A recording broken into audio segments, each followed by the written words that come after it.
in. Do I need this? Oh, yeah, they might be recording me, and I might need to be loud for them. Hi there. This is going to be really weird hearing the music right behind my head. All right, so how's everybody doing today? All right. All right. Oh, come on, guys. It's the first day of a convention. Yeah! We are Second day is always the best one, though. I'm waiting for that. I'm reeling myself in, because Saturday is always the best day. Yeah, but you got to still appreciate what you got. I do like it, though. Awesome. We are well rested, but not for long. Yeah. Okay, well, that's very good. All right, so I'm just going to clear that. All right, so I guess, first of all, I should make a little bit of an introduction about myself. My name is Chris Vanderweg. I'm an actor. I've been in the MLP fandom since... That's feedback. Ever since I was about... I actually grew up watching the 80s version, the original G1s and G2s. Thank you. That's so much better. So that's how I got into the fandom, just for a start of this. I have been a student of psychology studies for over 10 years. And I am a counselor, so that's kind of where this is coming from. So you're not just going, who's the random guy telling us why we think what we think. So there is at least some foundation for why I know these things, and if I'm wrong, then the other people are wrong. Anyways, I just would like to say, okay, who here is interested in doing a Q&A style of psychology? Is there any specific questions you guys have? Go ahead and we'll just see a show of hands if you have questions in general. Anyone? Maybe. You started to put your hand up and then you stopped. I wasn't. Okay. Well, that's all right. As this goes, we're just going to try and address some of the different things. Of course, you know, trying to still keep it family-oriented, but also addressing things such as R34, but also especially bullying. There is going to be a panel tomorrow on that. I'm not sure if I'm part of that one or not. That's being hosted by Headliner. Anyway, so for a start, just as a little bit of a demonstration, who here's favorite color is red? Put your hand up. Okay. Who here's favorite color is blue? Okay. So as we can see, there's already that little bit of differentiation between personal preference. Now, if I was to say, okay, who here likes chicken? Okay. Who here likes steak? I see some of the hands still went up at the same time. That's all right. So, and with that, again, there's certain things we do agree on. But now, the one fundamental rule that I'm going to stem this discussion on is I would like you to put your hand up. Who here wants to feel loved? All right. So, and again, I don't mean that necessarily in like an overly romantic way, but that is the core fundamental of all psychology. Every living creature wants to be loved and wants to be accepted. And the reason that this fandom has become so widespread and why it has received so much attention is because it's a fundamental group of people who just want to be loved and accepted. There's a lot of other things that draw people to the fandom initially, but that is what has kept a lot of people in the fandom, is because that this is a fandom that has tried to really stress how important it is for acceptance and love. And really, psychologically speaking, that is what all of us every day want. If a child acts out in class or is disruptive, it's usually because they're seeking attention that they feel they're not receiving. If they feel they're not being heard, they're going to get louder in an effort to be heard. So that's just kind of a core encompassing, if you're going to walk away from this with anything, that is the core fundamental, I believe. Now, hey there. So, going ahead and getting into this, I guess we're going to go ahead and start with what it is that has drawn people to this show. The initial interest when I was a kid is I watched everything that was animated at the time. I mean, I watched if it was anime, if it was Thundercats, if it was G.I. Joe, if it was Transformers, Rainbow Bright, My Little Pony, it didn't matter. If it was a cartoon, I watched it. And fundamentally speaking, there's some brilliant quotes, even from people that are kind of viewed a little strange now, even Dr. Seuss himself, for writing all of the strange, whimsical, silly things he wrote. He did instill one factor in people, and that was what he said, was to treat children as adults, but with a smaller vocabulary. And I believe that this is something that, as time has progressed, has sadly fallen to the wayside. Many times we see nowadays children's programming has become really diluted. It's very childlike, it's undermining. And the thing is, we are programmed in a way mentally that we do respond and we will meet the expectations that are set of us. And for those of you, if you find yourself experiencing this in day-to-day life, if you're going to have kids, if you have kids already, here's the thing. If you tell someone they can succeed at something, they are far more likely to do it.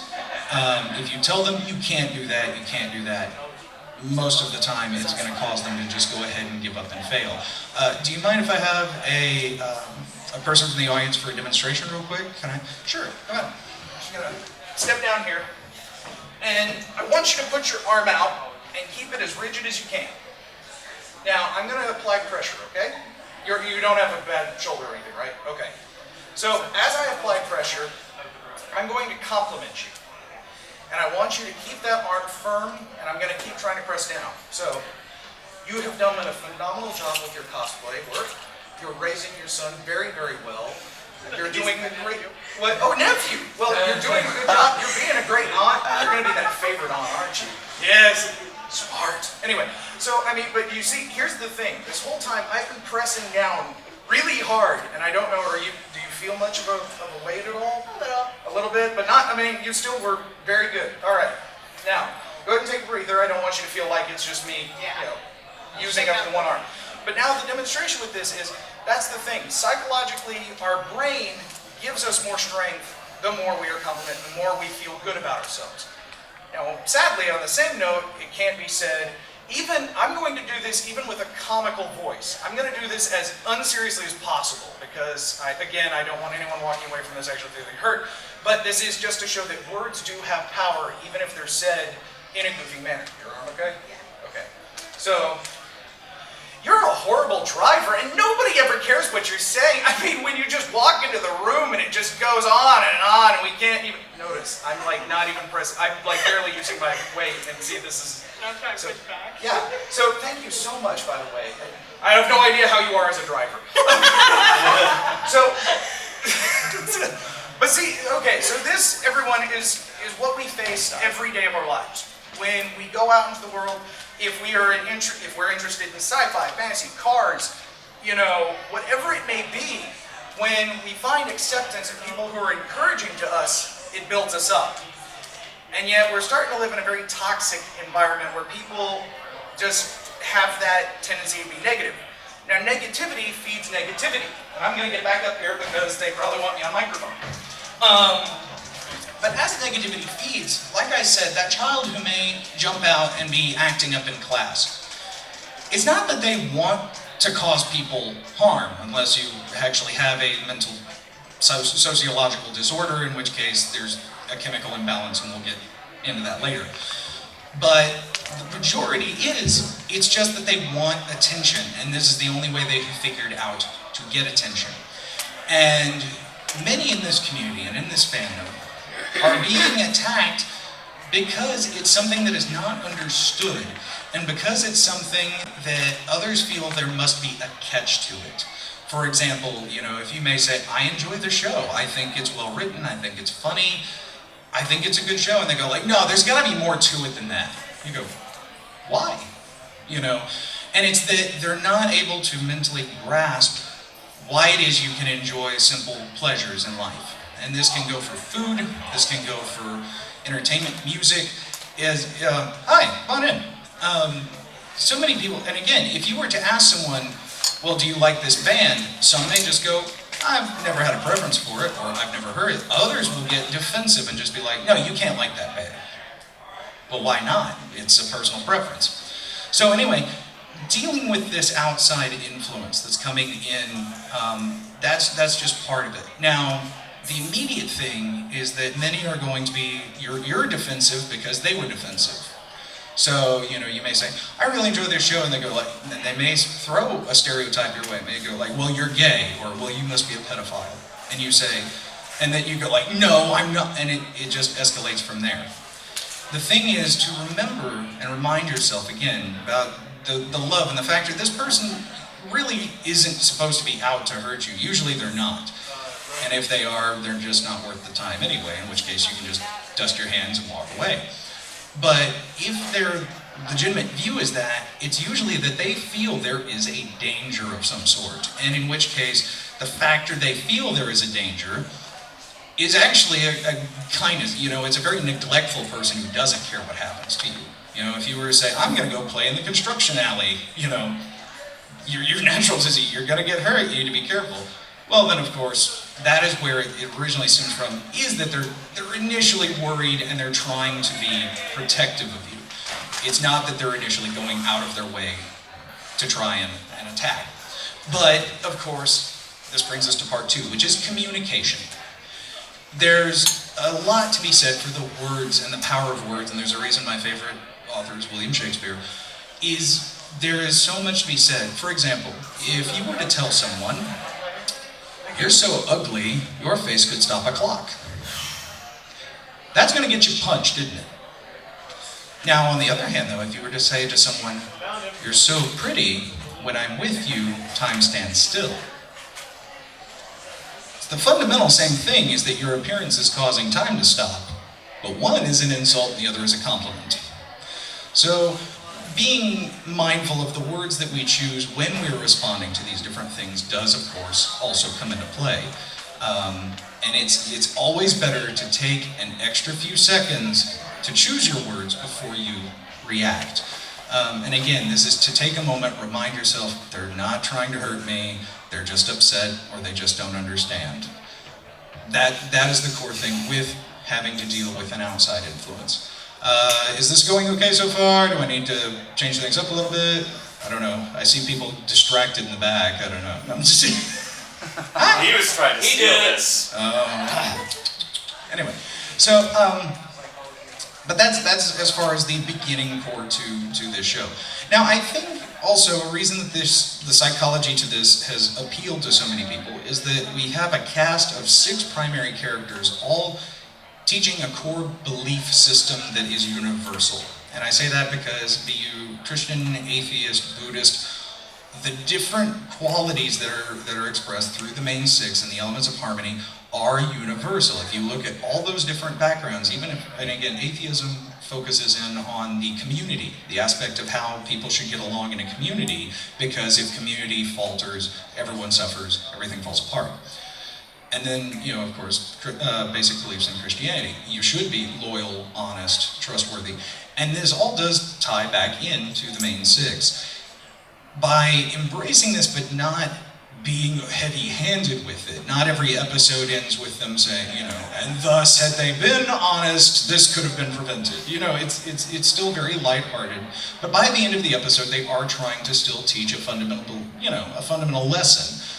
Especially with, I kind of enjoyed that when they went back here in season 4, and the factor that they were having to kind of, in a way, by example, teach some of the harder lessons of friendship. You know, sometimes being, kindness, sometimes you have to be tough to be kind. You know, with Fluttershy and the Breezies, you know, you can't just always give your friends everything they want. Sometimes you have to be willing to get them to stand on their own 2 feet. And that's a fundamental lesson that's very hard for some people, because we're non-confrontational by most part. We don't want to have a fight. We don't want to argue with people. So when somebody does something that hurts us, sometimes we just bottle it up and we go like, well, that's fine, and they walk away. And then have you ever found yourself turning to somebody and just going like, I can't believe that person. Oh, they're so horrible. And you go, well, did you tell them that it upset you? No, what would it matter?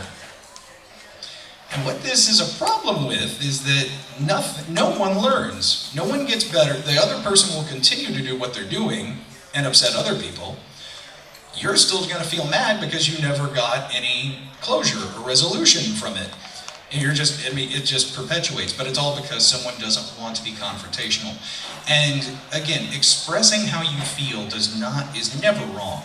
If somebody does something that hurts you, saying that hurt me is never wrong. Never feel that way.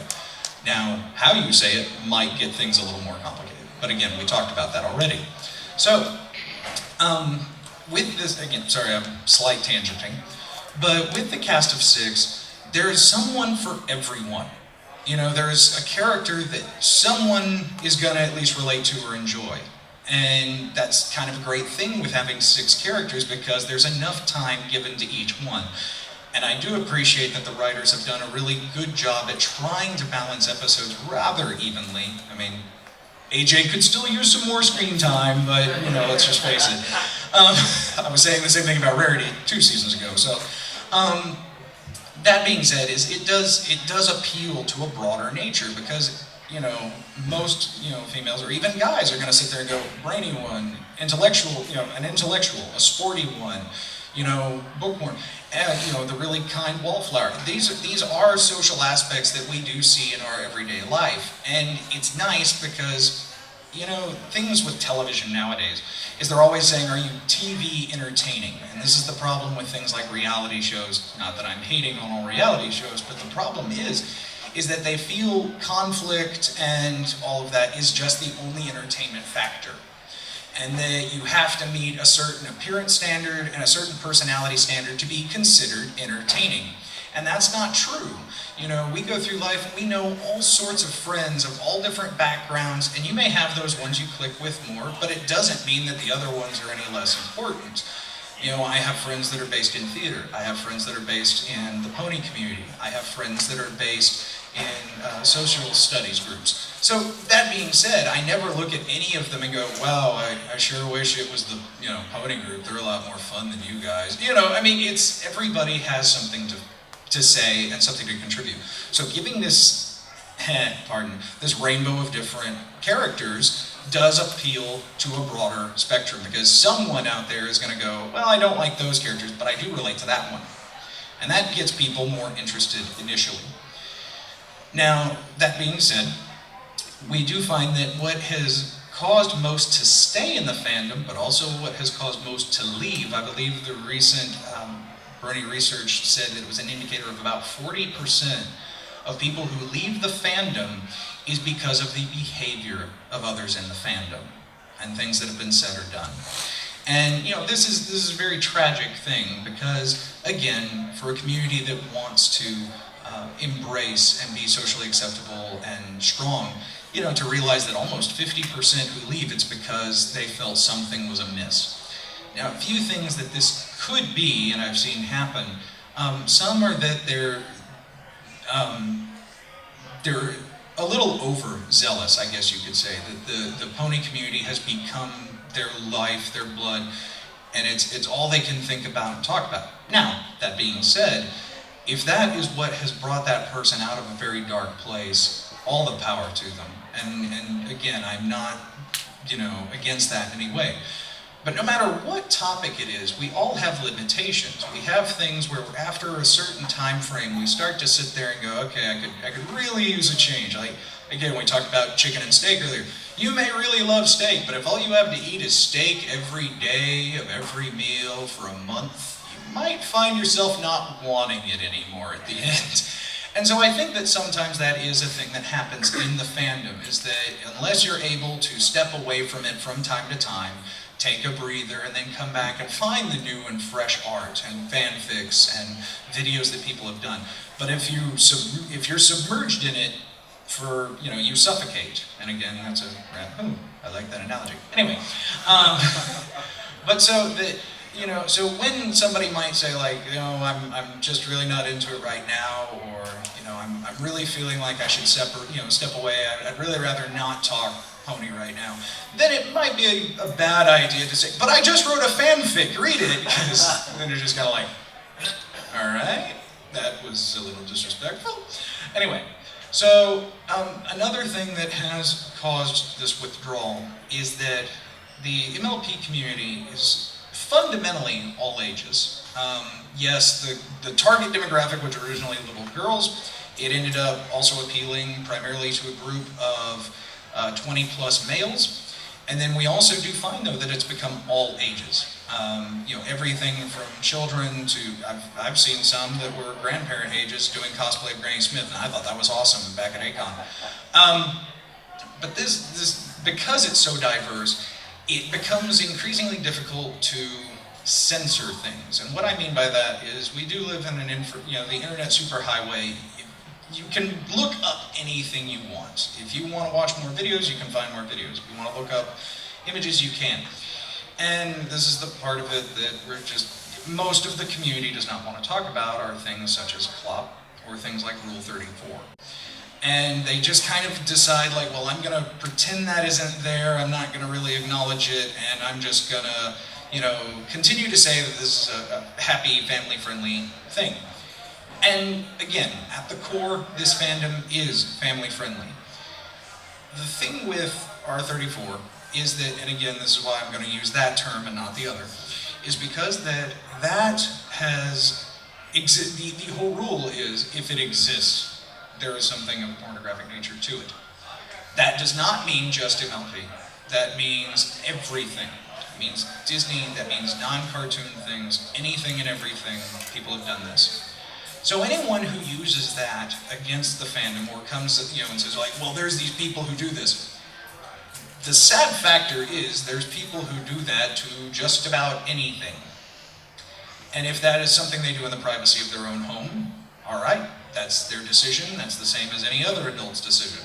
But the problem is that it exists in an era where everyone has access to the internet, and if there's not an age warning or block or system on it, a kid can be on the internet, just search a picture for Rainbow Dash, and they may see something very inappropriate for their age. And that is where I do have a little bit of a problem with it, is if there is no protective system on it. Hi there! Hi. How you doing? Awesome. Now again, but that if it's something that somebody ever brings up or tries to use against the fandom, you can just point out and say, unfortunately, that exists everywhere.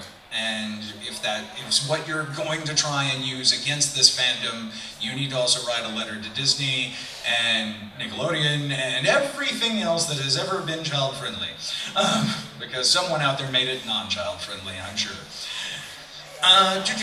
So, that does address that point. Now, for those who are, again, viewing this as I've heard some try and argue that this is a psychological escapism.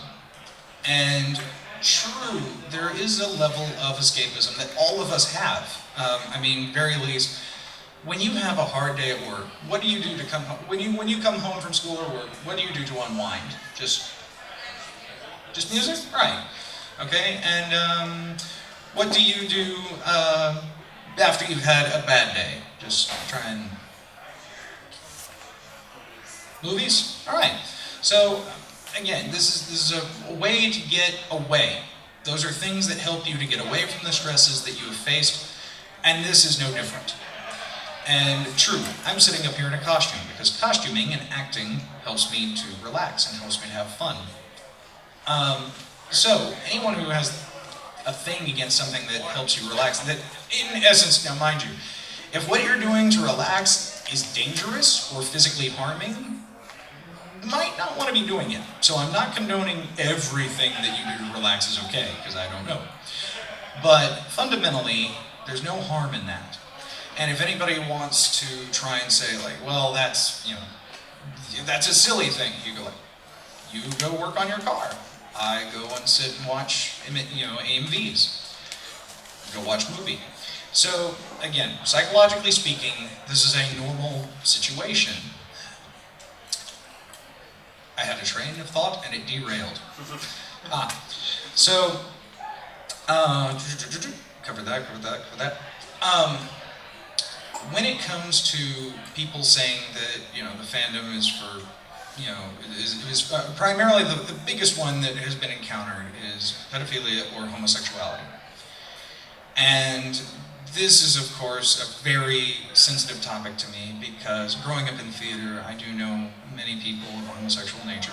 I also feel that child safety is something you cannot joke about. I think that is something no one needs to be making jokes about.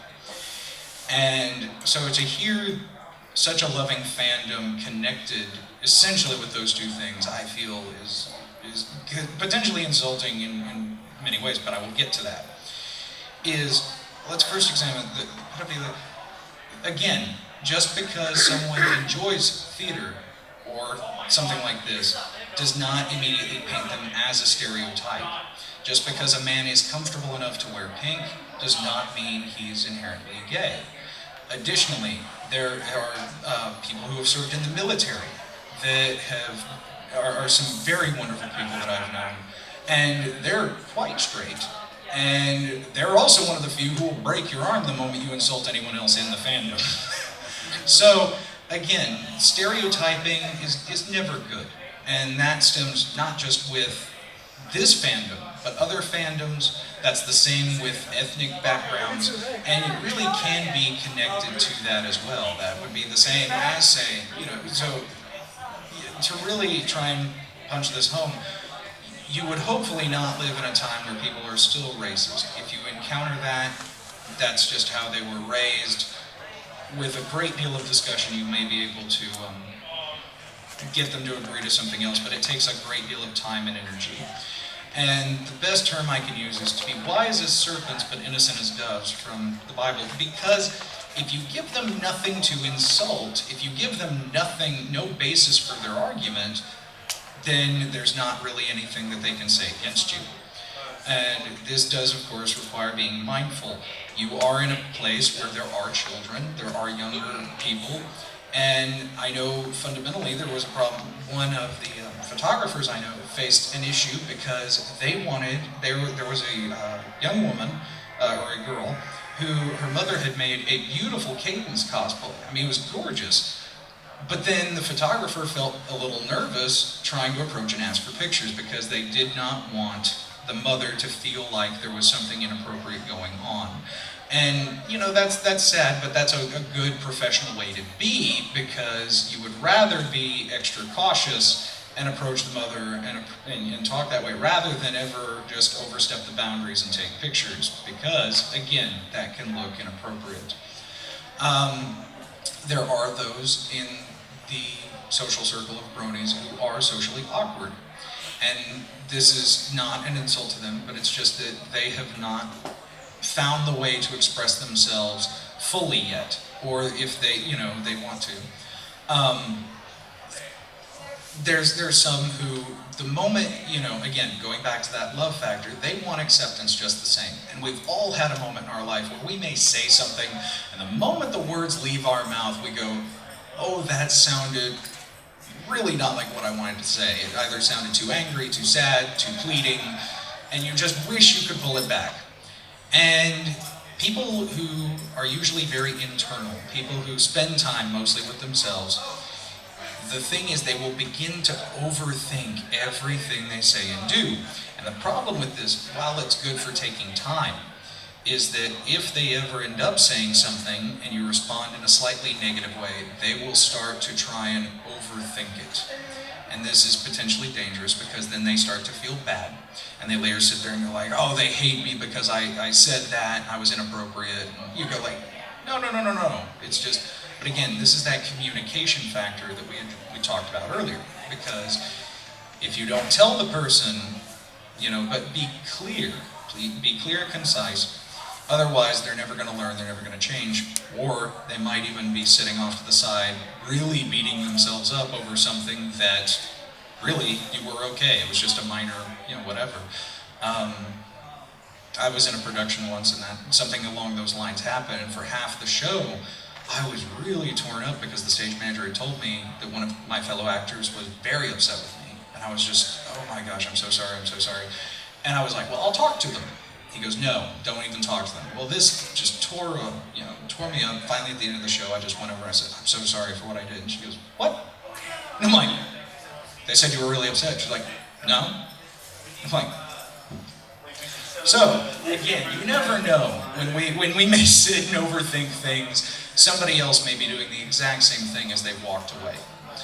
Now, getting to the topic about homosexuality, we are living in a time where these decisions are becoming much more open.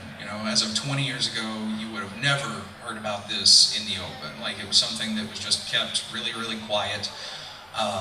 And so the factor that now we're living in a time where people can go ahead and much more freely come out and say these things. And that being said, of course, many argue, they go, oh, well, the sign of, homosexuality is the rainbow, and rainbow, you go, all right, now you're just reading too much into it. I mean, Rainbow Bright was not an advocate for it, You go, well, that was a different time. It's still based on the same thing, So, when, of course, there are those in this community that are of a homosexual nature, and that is their life decision, and it has nothing to do with the fandom. It has nothing to do with it at all. There's those of that in other fandoms as well. People that are into, Star Trek or, think, again, it's a diverse matter. So never let anybody say that everyone in the fandom, again, is meeting a certain stereotype. And again, like just the same as a gay person may get angry if you were to call them a hetero, then just the same you would not want to call someone gay if they are not indeed gay. So let's see, I think I've covered most of the main key points so far. Are there any questions yet so far? I had notes on this and then I lost them, so I apologize. So I'm trying to go off memory here. No questions? Just nothing? I'll keep rambling. How am I doing on time? Does anybody have 3? 3? Oh wow, I got 3 more minutes. Oh dear. No, I'm just... All right. So let's see. I guess we can go ahead and go with some of the psychological impacts during the show. Or do you feel there's anything in the fandom that you feel would like to be talked about, addressed, things you're curious about? No? Everybody's pretty happy with everything the way they are, just like, good. No. Okay. Okay. No, it's okay. So, if you ever do think of it, just put your hand up, and I'll go ahead and call on you. So, getting, again, back into the fandom, musician, no. Okay. So, I think I'm going to go back, I didn't touch on this enough, with the escapism. Some people, again, it does become a place where the fandom and the show are ways that they can, as it were, calm their dark places. Go to a place where they're happy and that things are okay. Everybody does this, and really the only thing is it's a balancing factor of how often or how much do you do this. Because this also does become, there is a mirroring and the synapses in the brain that react whenever you enter those endorphins, the happy, basically the feeling of being happy. It would be the same as you, of course, would not want to turn anything into a crutch. This is the same with, for example, if you were to eat whenever you get stressed. This is something our bodies and minds start to link together, that I'm stressed, I must eat. And so that being said, as long as the show does not become that crutch that immediately you need it to survive, it's a great stepping stone for getting out more socially, especially those who have been repressed or those who spent many, many years not being able to express themselves. BronyCon did something that I thought was exceedingly fascinating, and I really want to hand it to them, was people had 3 different colors of badge. And one was a green, one was a yellow, and one was a red. And green indicated that you were free to come up and talk to them as much as you wanted. They were open, eager to chat and meet new friends. Yellow meant, I'd really rather just talk to my friends, but if you want to just come over briefly and kind of just say hi, then that's fine. And red meant, don't approach me. If I want to talk, I will approach you. And to really go ahead and say that that's 3 different levels that fundamentally everybody does feel at time to time, and especially in a convention setting where it's a whole bunch of new people you've never met. Really the one key thing we all do feel is, of course, one, what we said earlier with, do you want to feel loved? And number 2 is, do you like My Little Pony? Everyone in this convention, everyone at this convention would answer, yes, I do. Or they're a troll, in which case, have fun with them. But, so, fundamentally speaking, it's just how much does that person feel comfortable talking with you about it.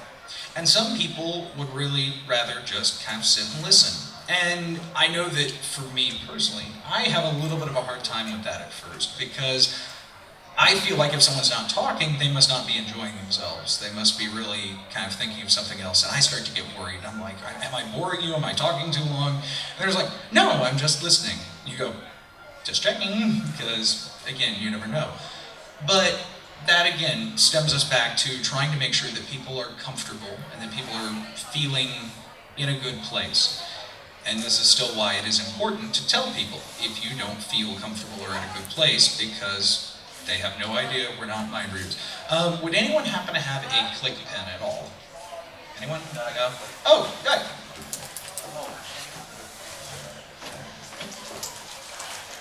Thank you. Okay. Another pen out of ink? Well, I need it to click, that's the problem. That's why I asked for a click pen. Okay, this is another demonstration, and I guess this is because we're going to go ahead and talk a little bit about the communication factor, which is, can I have a volunteer, anybody? Okay, yes. Alright. So, I'm going to think of a song, and I'm going to try and communicate it using just this. Okay, so.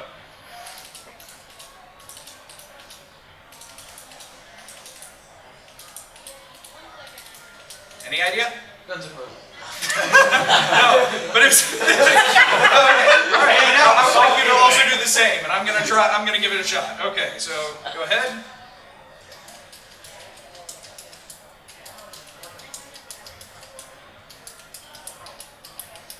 I've got nothing. Green Day. What was it? Twinkle, twinkle, little star. Okay. All right. Well, the one I was doing was the stars at night are big and bright, deep in the heart, Texas. Thank you. Yeah. I missed it the first time. It's like Pavlov's dogs. You know, we're just like, oh, right. By the way, brief thing. I did have somebody win a bet on that. He was in from out of state. He was on the phone. He's like, wait. And he just yelled it out. The stars at night are big and bright. Everyone just stopped. Deep in the heart of Texas. He's like, you owe me $50. Hung up. It's true. All right. But the lesson of this is, of course, Never about you. I know. Now, I'm laughing too much. I'm sorry. All right. But with this comes again that communication, which is again carefully choosing words, but also to try and understand where the other person might be coming from. So, if I was to give this back to you and say, please click another song, but hum along with it this time, I might have a better idea. Watch, I'm going to fail. I'll do an easy one, I promise. Oh, okay. Okay. Ready? That's okay. How it starts.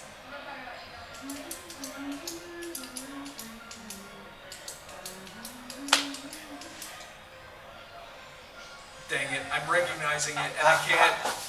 I failed on this one. What was that again? That's It's the opening theme. That's it. Now my mind went. Actually, no, I'm serious. I didn't think you'd go obvious. No, thank you so much. Thank you. Where's your card? We need to revoke that. So what? Where's your card? We need to revoke that. That's true, I do. Hey, I'm hosting panels. I'm allowed. Operating on too little sleep is my other problem. Second this motion. You're supposed to sleep before the day and then be extremely exhausted when you leave. Yeah. Yeah, I'm still working on a cosplay in my room, so. Like the 2 hours between now and the last panel I had to do, I'm sitting up there with a heat gun going, must finish, must finish, must finish. Gotta go. Like, so. But again, the communication factor, whenever we start to communicate with people and we're trying to indicate how we feel, choosing those words again, and really trying to express ourselves fully. And sometimes, again, we choose the slight wrong word that might not express it well, which is why I stress a good vocabulary is pretty dang useful.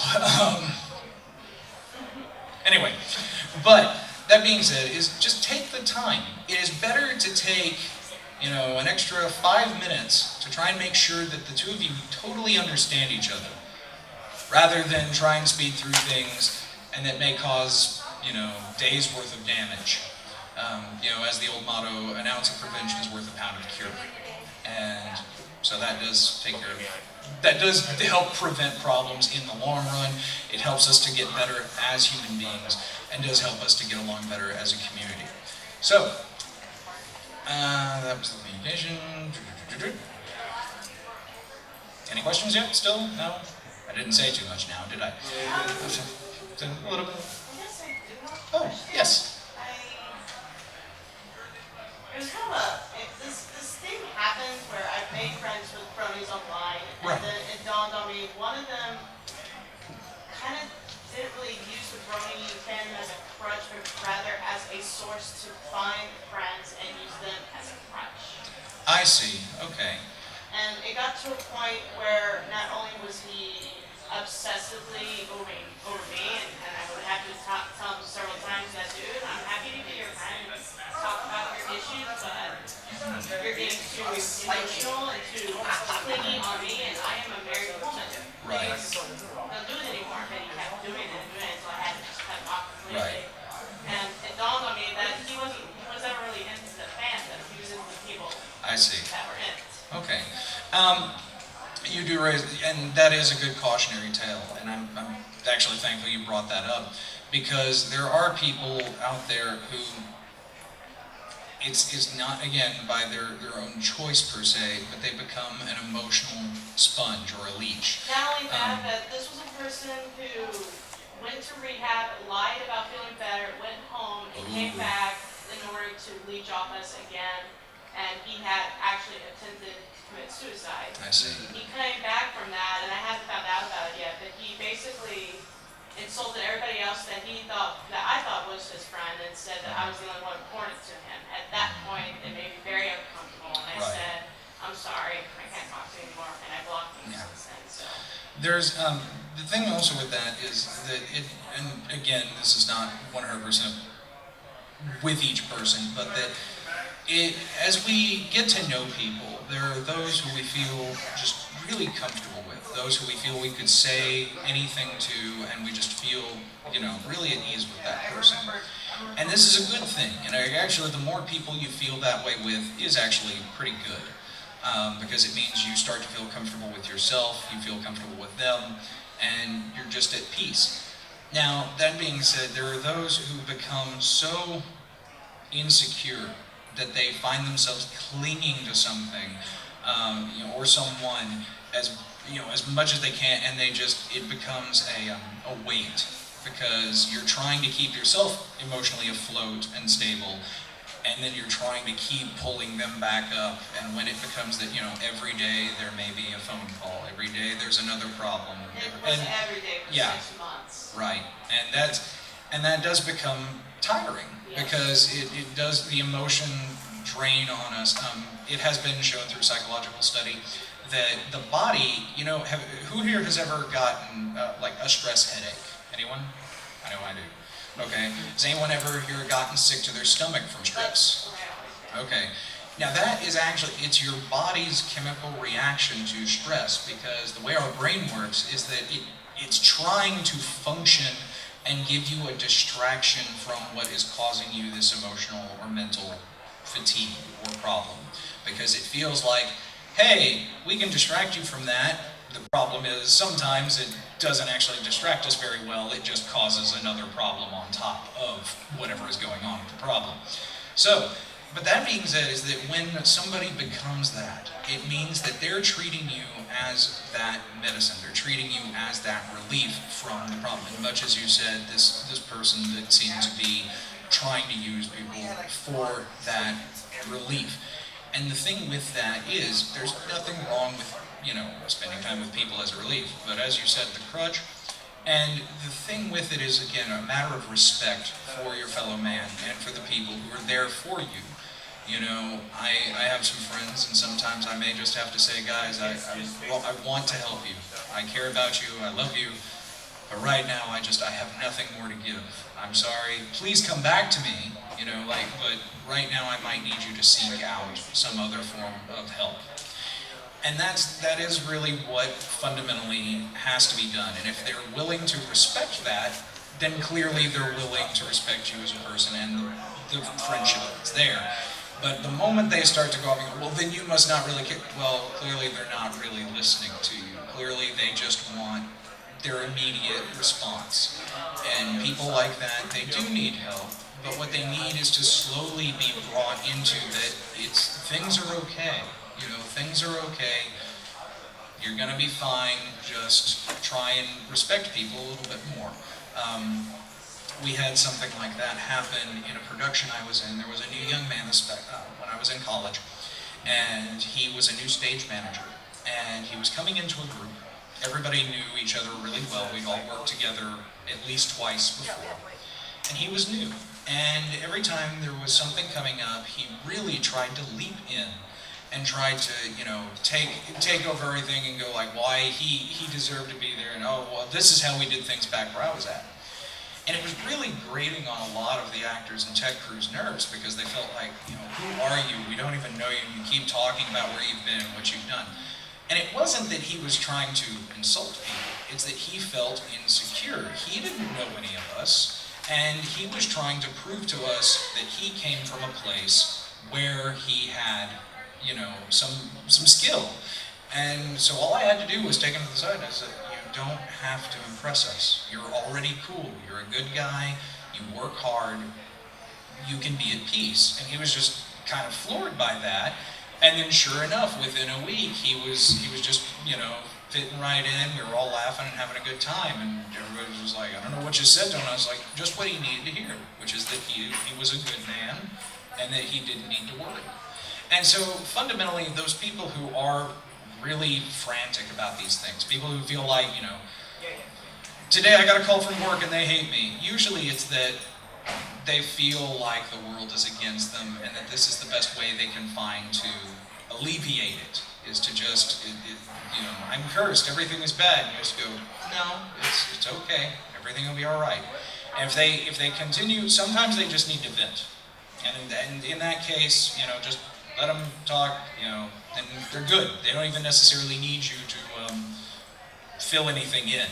But if they're fundamentally wanting an answer, this is what you can ask them, is do you want a solution, or are you just looking to get this off your chest? If they say they want a solution, then everything that comes after that, if they try to ignore it, try to say, yeah, but, you said you wanted a solution, there's your solution. And it's funny how well that works, because you can figure out really quick, did they want the solution or not? So if they're just looking to have something to talk about, and they feel like they can't be happy unless they have something to complain about, then they do need to open up and find those joys in life again. I mean, and again, it can be the simple things. It can be a good meal, it can be a good TV show, it can be a good song. But that means that they have reached a point emotionally that they feel the only existence they have is with complaints and dealing with these different flaws. Briefly, this is not fully based on Brony Psychology, but it is just a little lesson for everybody, because it's something I wish I'd learned earlier in life. There's a book called Men Are From Mars, Women Are From Venus. If you have not read it, I encourage you to do so. It is really, really good at being able to understand the difference between the two genders and the way people think as far as those two. And the one lesson I will say, take away from this, is She's ladies, always right. Say what? She's always right.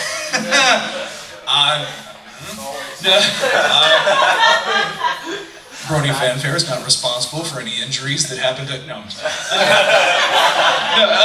Actually, it's the following. When men get upset, and guys, you can back me up on this if it's true, if it's not, you can even tell me it's not true, is when we get upset, we like to walk away and kind of think things over, right? No.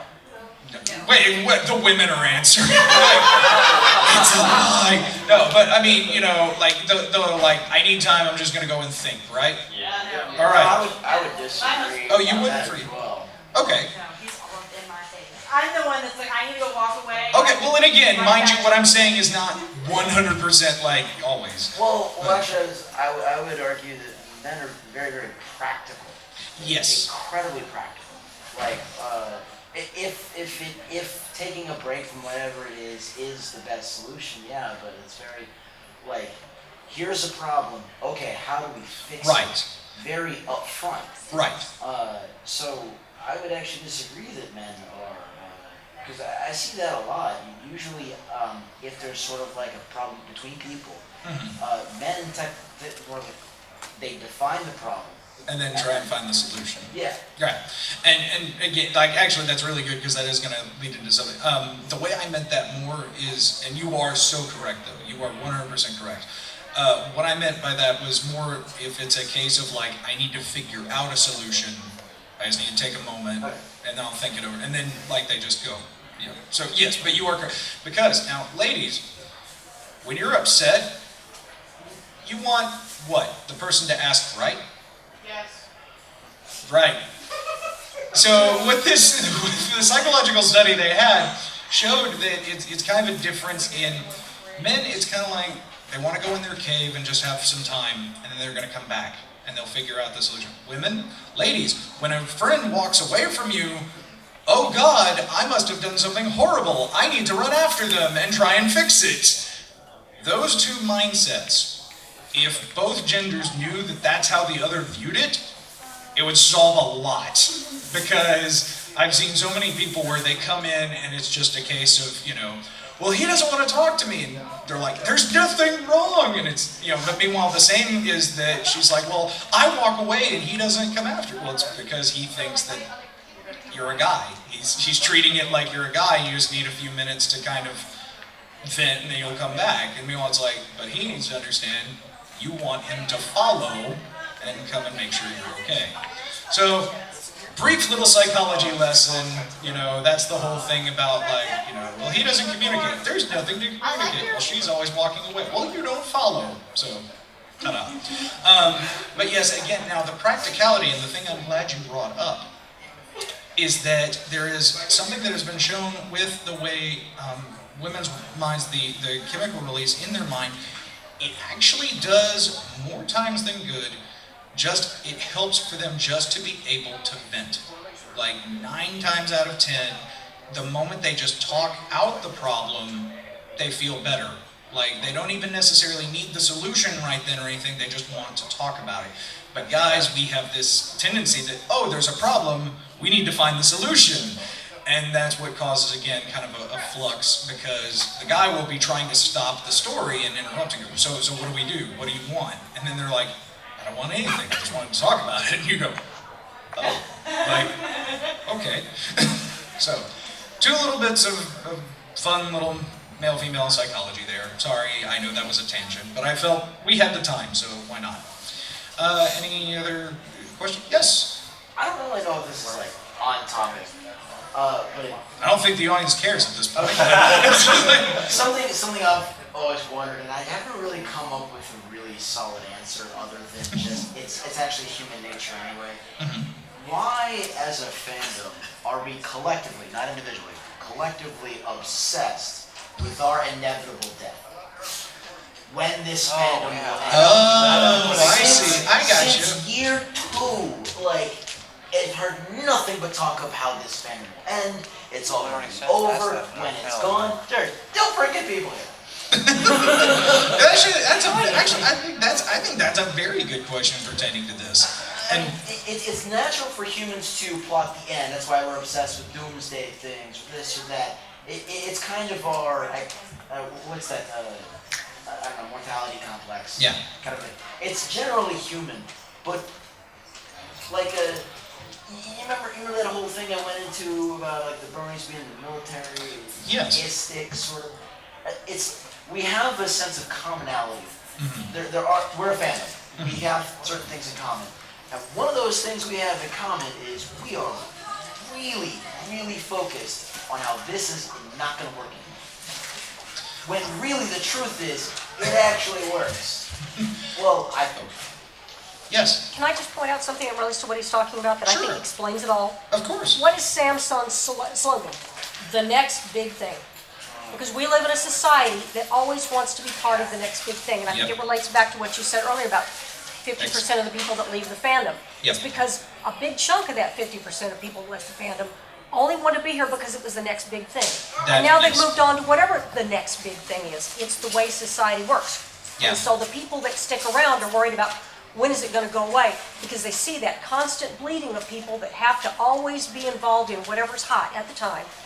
And they always want to be part of what's popular now. They don't want to stick with anything. People just do that. That's a very good. Yes. I point out the comparison to the Star Trek fandom. There are 9 Star Trek conventions these days. That's a tiny But how many people still have a little badge at their house? Hi, husband. Oh, and the hands are going up. Wait, okay, they were just saying who has a badge. Okay. Yes, there's, all of this is correct.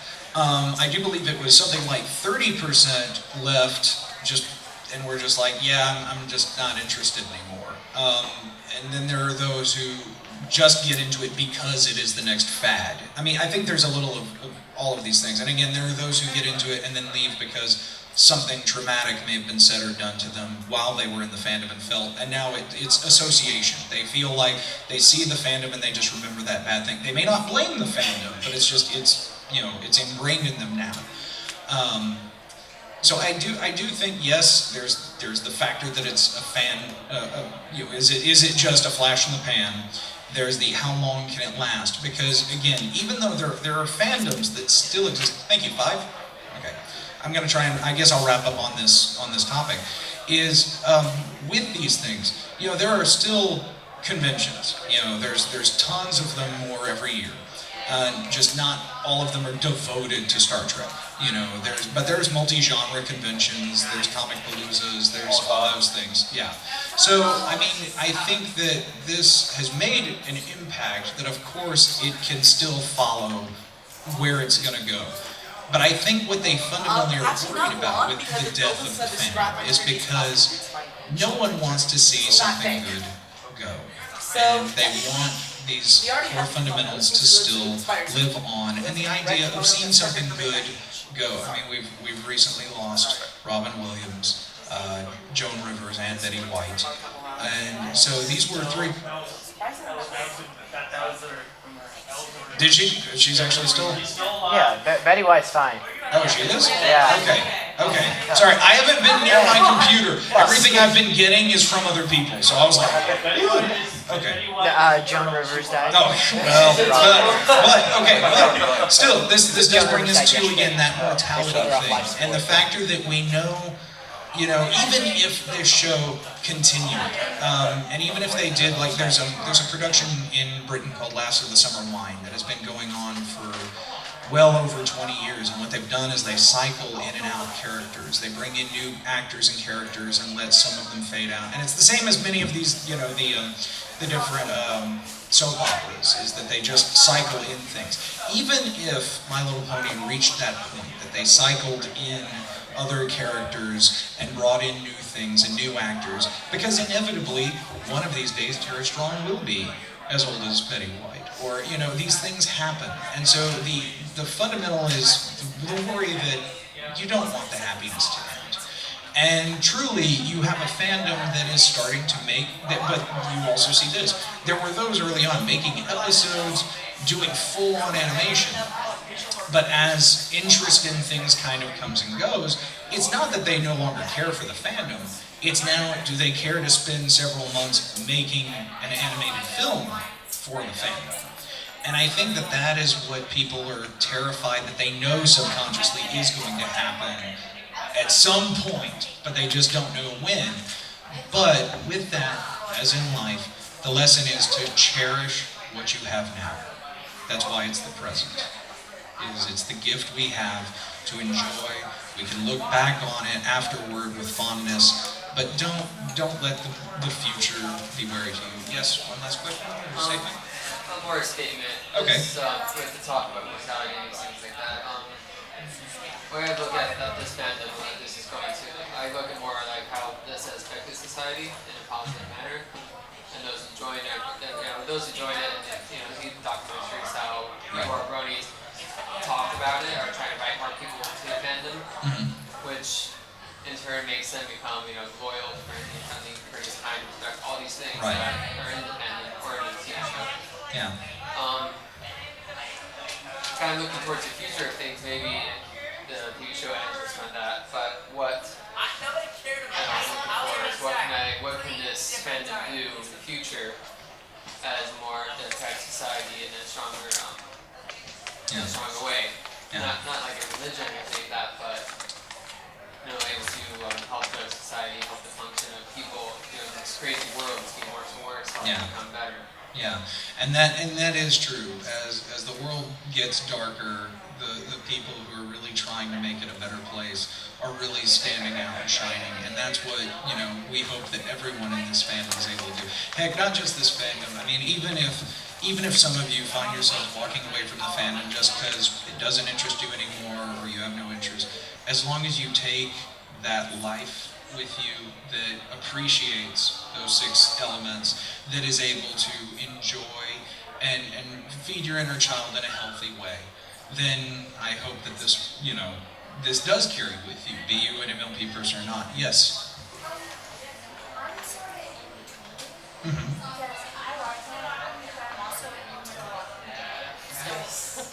Yes. Yeah. It's a good show. It is. You don't have to pick. I cried on summer in my own last season. I've literally been crying over it because Right. it's just been so emotional. I don't know what to do. Right. Like my mom's like, watch your My Little Pony, and I just keep going back watching the same episode and go on again. Well, I mean, I'd be more than happy to discuss this further. I know they want me out of here in a minute, but please feel free. Oh, yeah, Tori's. Well, let me throw one more thing on my note. Sure. This would be personal. Like I said, I'm still curious about that question. But me personally, what I feel like what I get from this fandom is that we're all in a room watching a movie, and we've got a lot of that guy. Yeah. We've got a lot of This is the last statement. Yeah. That guy that like is done with the movie and he walks to the door, but he's still watching. And he's been trying to leave for 20 minutes, but still hasn't left because he's still got that corner of his eye on the movie. No, I'm leaving. But he's still watching the movie. Yeah. And our fandom is full of that. People that are trying to get out that door, but they just can't get out the door because they still got corner eye on the movie. I'm hoping for the day when they eventually give up. If the movie's good enough, just sit back there. And I'm hopefully, hoping that'll be season 5. I hope so too. All right, thank you all so very much.